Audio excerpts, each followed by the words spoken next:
Now, do you have a prediction date for the next Final Fantasy 14 live letter? Just, as we Yes. look at our calendar. Guys, welcome to the podcast where Chris and I Yes. compare calendars real quick. Today, so we found out just recently that the next Moogle Tombstone event is April 24th, which is exactly when I predicted it. It is called the Hunt for Mendacity, which is exactly what was predictable because that is going in order, which means that the patch date is, I am now even more sure, but it has not yet been publicly confirmed by Square Enix, that it is May 23rd, which means I can jump over to... The patch day is the 23rd? Yeah, May 23rd. Okay, cool. Sorry, I was on the wrong month.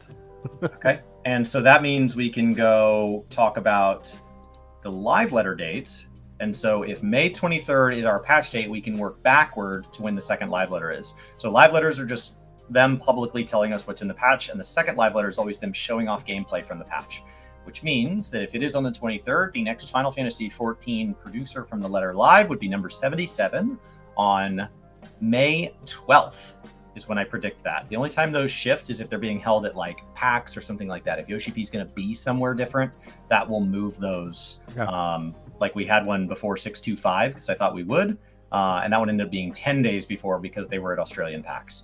So if they're ever off-site, that will move those around. Or if there's ever a patch delay, like there was in the launch of Endwalker, that will also move those around. But those live letter dates get locked in.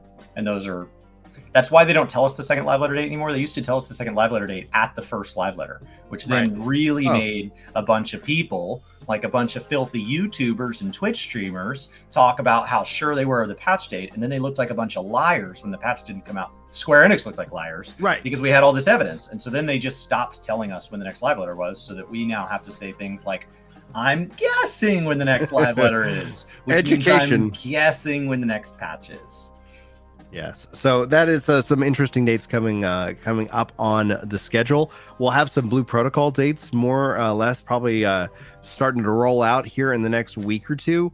I'm assuming because they're right now still compiling all the information from the network test, and we're going to start getting some information. We've seen already a couple of leaks from from Amazon's own site, so it does appear that they're going to be early access founder packs or some kind of connection in with Prime Gaming with 7 days early access.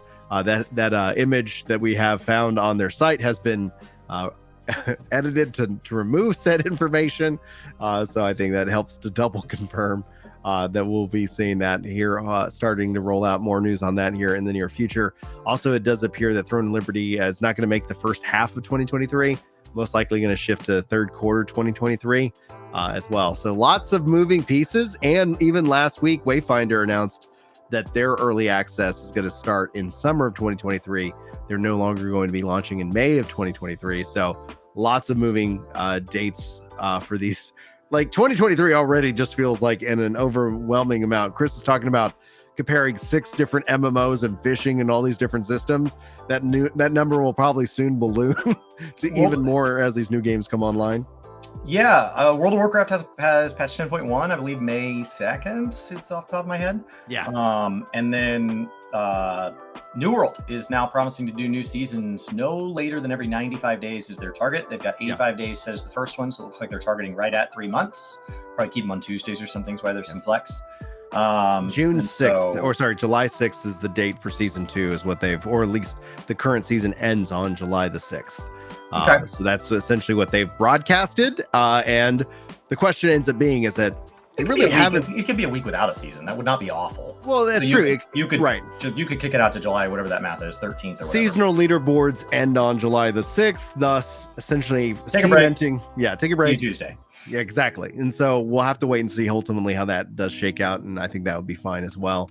But from New World's perspective, it's really on them to actually deliver on the date. If you're going to sit here and say, Brian, who's going to deliver on a date that they Square Enix or Amazon, I would say Square Enix. Like I'd put money on them every time. New World will hopefully get into that stability and predictability to a degree, for good or for bad, because no matter what, as gamers, like there's an element that we enjoy of predictability, but we're also hoping for surprises along the way too. So we're a very difficult bunch to please in this regards, but